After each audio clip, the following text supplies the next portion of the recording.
Hey, this is Malachi. Titles and idols. People love those titles. I'm a doctor. I'm a professor. I'm a CEO.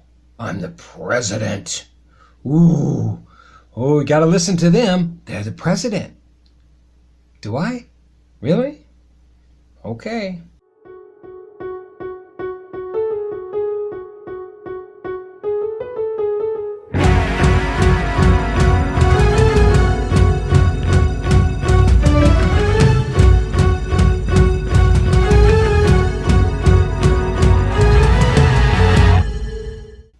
See, I don't buy that stuff. It's another thing, too. People love their idols. They got their little pins on, or they got a patch, right, on their shoulder, or they've won an award, or they got this piece of paper hanging on their wall saying they've got a degree, right? Or maybe they're a musician. They won a Grammy or a gold album or a platinum album. They did this whole ceremonial type thing to give them something. But people, they love it. They love it. They want to see it. They want to feel it and touch it. And sometimes I find it interesting how they would much rather use somebody who has, let's say, knowledge, because knowledge and wisdom are two different things. Wisdom is really given by God. Knowledge is given by man. And they really love people who have this so-called knowledge. They want to be able to see, like the little document, like, I studied at a university, I got a degree in this and that and the other. Yeah, degrees are worthless. I have a doctorate in theology.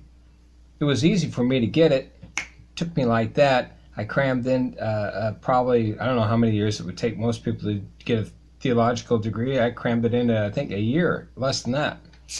I also got degrees in business when I showed up for school, but I still did their stupid little test, and I still came out as what was, I got a 5.0, or 4.0, excuse me, 4.0, right? In business. It wasn't very hard because I knew it. Why? Because I have wisdom. But I did argue a lot. I had to actually fight for a couple of my grades. I remember when I was in college, I made a bet with a teacher because I'd started a boiler company at the time, and I was going to Shoreline Community College, and their business was doing a music business thing, which was a total waste of time. But I also took regular business courses, and so in one of these classes, they were doing these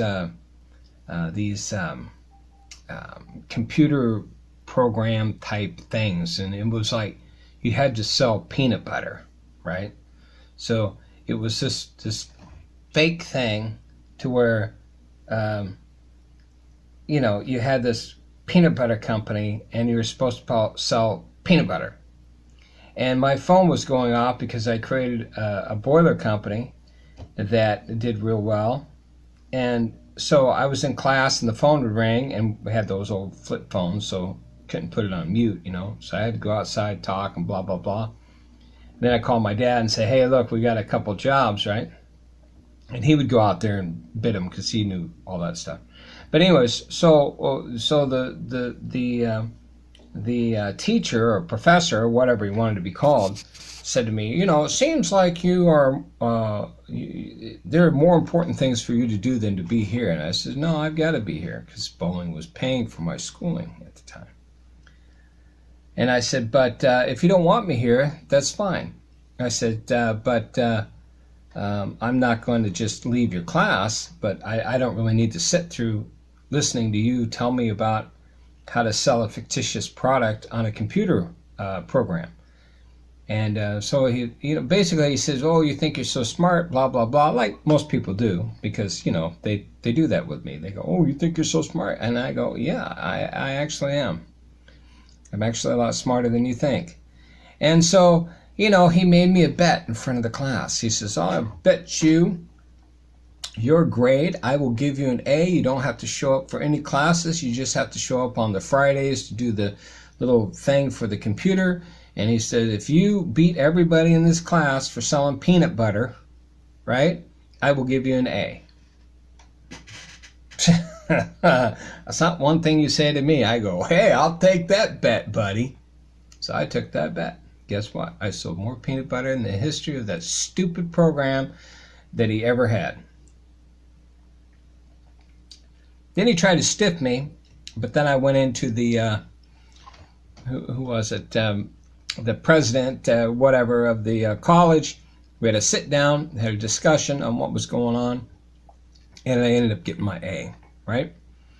So, but here's another thing too. You know, people have asked me, they go, I was doing an interview with Forbes magazine. Yeah, I was in Forbes. Might want to do some research. It's not that hard. Anyways, I was doing an article with Forbes, and they really check you out. They don't just let you BS with them. They do some research, right? And they knew about my company, which is this one, Black Dot. I was the first American roasted coffee to the Russian market. I beat Starbucks. Now see this logo and this design, how the design comes in and the round and the BD. Do you know that Starbucks had a logo that was similar to this? And guess what? They no longer use that logo. They don't have the lines through. They used to have these colored lines that came through that infringed on my trademark. Just to let you know, by the way. Anyways, so they stopped doing that. So Forbes asked me, how did I get in Russia? You know, here's my bag, see, Moscow, right? It's in Russian. I've got this little bitty stamp on the bottom. Oops, wrong side. See that little stamp there? I was the only guy to ever get that from America. It was in regards to phytosanitary certificate, right? Had the American flag. All my blends listed on the back, right? So they asked me how I did it. Well, there's a process. There's one, I had to show the Russian government that it was phytosanitary certifiable. In this bag, there's another bag. The other bag is dual sealed, and then along with this one. So it's a triple seal. So there's no way during transportation that even if a little hole gets into this, that it would transfer over to the other one. So, in Russians' mind, they go, hey, we like this. That's good. They liked it. The design of this bag, and how I designed this bag, and how everything was put together, was the first of its kind. Now, people ask me, why don't I get back into coffee? Well, I can tell you, just real quickly. For one, it takes a lot of money to do it right. And for another company to create a coffee line or whatever, they would have to pay me a lot of money to come work for them, because I do not give away anything for nothing. And I don't work for chump change when it comes to that kind of stuff, because I just don't. I'm good at what I do. I have a lot of wisdom, and wisdom is far superior than knowledge. But another thing they asked me in regards to Forbes and Entrepreneur magazine, because I was in both of them, is they asked me the whole process of, I'm missing my bottom. Not my bottom, but the bottom of my stamp. See, I use this stamp to kind of make all my documents look very, how would you say, it gave it a different look to it. It has a stamp on it. Very official. Very official.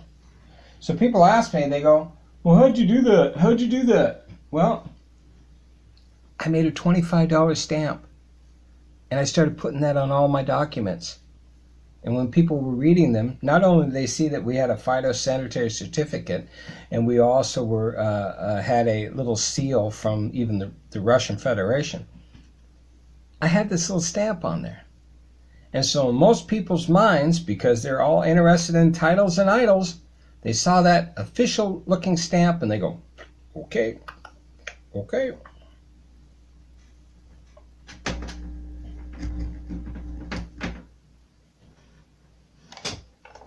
You know, we have a lot of people in this world that's all they care about is titles and idols, man.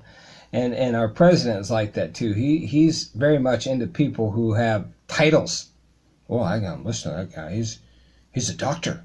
He's supposed to know something. See, seeking knowledge versus seeking people with wisdom will destroy you and will destroy your business and will destroy your nation. I've seen it so many times. I've had friends of mine who have had companies and multi-million-dollar companies, like in the 20, $30 million type range and even up. And I've talked to them and I said, you know, they'll tell me about what's going on. And I said, well, bring me in. I'll run it. Well, the board doesn't think you have the pedigree. That's what they said. I said, what do you mean? I don't have all the degrees? I have a degree. Yeah, but it's not in this, and it's not from Yale, or it's not from Harvard, or it's not from this, that, or the other, right? Because I have friends, I've known friends that have business degrees from Harvard, and they always will say, you know, you're smarter than half the guys that we went to school with. But I don't have a degree from Harvard, or I don't have this from that. So they're so caught up in the titles and idols that they overlook true wisdom. And this is the problem Moses had. Remember Moses? Remember when he went up to the mountain, he got the 10 Commandments? He was gone for 40 days, right? Only 40 days. And the people, the children of Israel, the same children of Israel that just a few months prior were leaving Egypt out of bondage for, what was it, 430 years, right? So 430 years of bondage, or over the course of time being further enslaved. They're set free by this man named Moses, meaning drawn from the water, meaning he was the baptism of the people. I know wisdom. I'm the wisest man you'll ever meet, just to let you know. Anyways, so Moses takes them out of this. God shows them. God frees them from this land, frees them from the clutches of Pharaoh. They get to the water's edge. He even parts the waters, right? Oh, before they even got to the water's edge, God was leading them as a cloud by day and a cloud of fire by night. Do you remember that one? Okay. Then they went to the water's edge and they were, oh no, we're trapped. We need to go back to Pharaoh, blah, blah, blah, blah. Right? So what does God do? He parts the Red Sea. Come on, people. Do you think that if that happened today, people would believe in God? You know, sometimes people go, oh, people would believe, oh, if they saw miracles. No, they wouldn't give a shit. They would not give a shit if God did the most miraculous miracle ever. They could care less. Because the children of Israel saw that, they walked through it, they saw that it then came down, crashed upon Pharaoh, and still they didn't give a crap. And then they were wandering in the desert, and then they were being fed by the manna of the angels food. God gave them food. He made the waters that were bitter sweet. Like my coffee is sweet, right? Which I went back to drinking half and half. I know it makes you fat, but you know, I find it interesting. Every time I go on a strict diet, which I eat a lot of salmon and stuff, and really no carbs whatsoever, my bones hurt. So anyways, getting back to Moses. I don't want to distract you with my subtle wisdom. Let's teach you some wisdom, biblical wisdom. People want to follow, but they don't want to follow. Anyways, so here's the thing. So, freed from Pharaoh, cloud by day, light by night, parting the Red Sea, going through there, being fed by the manna, bitter's water sweet. And Moses does all these things, and still, what do? After 40 days, only 40 days of Moses being on the mountain, getting the commandments from God, the I am, the creator of all things. They run and do what? They run and make idols. Titles and idols. Well, actually, they gave Aaron a title, remember? And they started then taking all the gold that they had, and they, there's a whole process. You have to really think about it. Let's see. All these things you just saw, but you're still going to worship a cow. You're going to take all your riches, all the things that you have of value, and you're going to put it towards something of no value? A hamburger? Really? But that's how the world is today. The world is more focused on titles and idols than it is on true wisdom. People don't want to hear wisdom. They don't want to hear anything about it. They like people with so-called knowledge.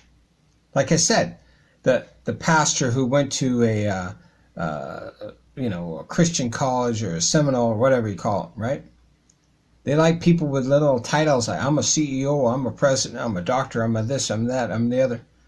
But when they have somebody that comes to them with actual wisdom, they're kind of like, oh, I don't want to listen to that. I don't know. The world that we live in now is just so ass backwards, or back asswards, or however you want to say it. Is that it just blows my mind. And people run. They run and they cleave to these people that really have no wisdom whatsoever. It's very irritating to me, to be honest with you. This is why I work alone. This is why I have my own company. I do my own thing, because I'm only judged on the work I do. And so far, the work that I do, well, people are very happy with it. That's why I said before, I have 5-star ratings with everything. People are happy with what I do, and they refer people all the time. They give a crap what I look like because I'm in construction. But in reality, I do have deep background in running companies and putting things together, and I'm amazed, but people are never interested. Another buddy of mine, he's lost millions by hiring total idiots. And I tell him all the time, I said, well, if you want me to work for you, I can. Well, the board doesn't think you have the pedigree. And it's like, what are you talking about? Oh, okay. What should I cut my hair and put on my Gucci suit again? Screw that. I'm tired of playing the game. I've got a lot of wisdom. Probably I might even start a new channel, just to start a new channel. But, and I'm going to say this, and I'm going to piss off a lot of people if you're still here, but I think God gave me more wisdom than he gave King Solomon. We both have had our problems with women, but at least I've never allowed a woman to dictate to me my outlook on my beliefs, unlike Solomon did. And who gave Solomon his wisdom anyways? He was just the kid of King David. There wasn't nothing to him except when he asked for something from God, he asked for wisdom. You know what I asked from God? I asked God, and I know this probably before I even came to this earth. I said, I want to know what it's like to be you. And that's why my life has been the way it has been, with ups and downs, and you can do everything for somebody and they still don't give a crap. Because it's titles and idols. Anyways, I'm just going to keep saying it. I have wisdom given by God that no other man seems to have on the face of the earth. I don't know why. I don't think it's that complicated. I just have the ability to do it. It's like the other day, I'll post you a job I just got done doing, and in reality, the guy thought it was going to be somewhat impossible, maybe, because there were so many issues in regards to what needed to be done, but I told him it could be done and we wouldn't have any problems with it, and I did it. Well, how did I know? Well, I don't know. I just have the knowledge and wisdom, and actually more wisdom than knowledge, because it's not like I do it every day, but I can see something and go, well, we can make it work. I don't know what's happening to my phone, but it's really giving me a hard time. I'm going to buy me a new phone. I'm just going to do it. I'm going to spend the money and just do it. Anyways, now I can't remember what I was talking about. Probably the recent job. It's not that I do certain things all the time. It's just I have ability to see things completed. And being able to see things completed is more of an aspect of wisdom than it is an aspect of knowledge. So anyways, because that's how God is. God is, I'm not saying that I'm God. There's a lot of people out there that are trying to, we were all gods. No. I have far more wisdom to know that that's not a fact. But God is a creative person, and he sees things from the beginning to end. That's why he knows everything from beginning to end. Because he's a creative person. A creative individual, a creative God, one that created all things in us. Anyways, I gotta go. Malachi signing out. Church versus state. Hug your kids, call your parents, go see your neighbor, repent and be baptized, and I will be back to give you more wisdom from the wisest man on the face of the earth. Yes, that's my new title now. See ya.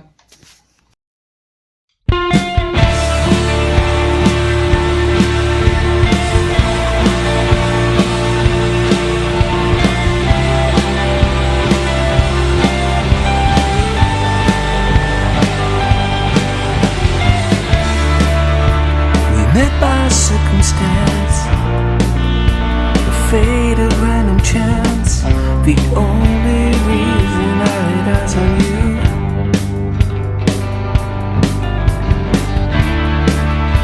A call is all it needs to plant the eternal seed of love that's growing inside of you.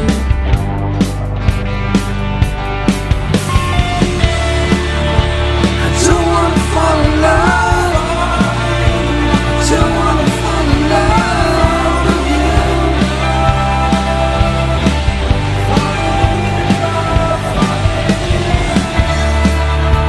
Each day it seems to grow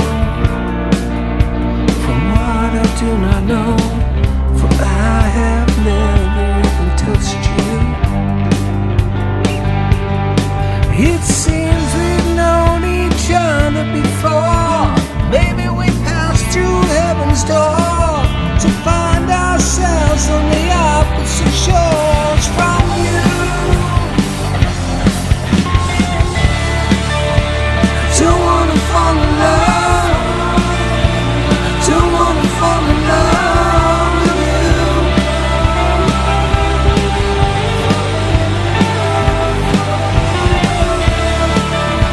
I don't wanna fall in love. It's not what I'm thinking of when I see you. Why does love have to be in control? Why does love have to steal my soul? I know love will make me into the end. Why must love always win?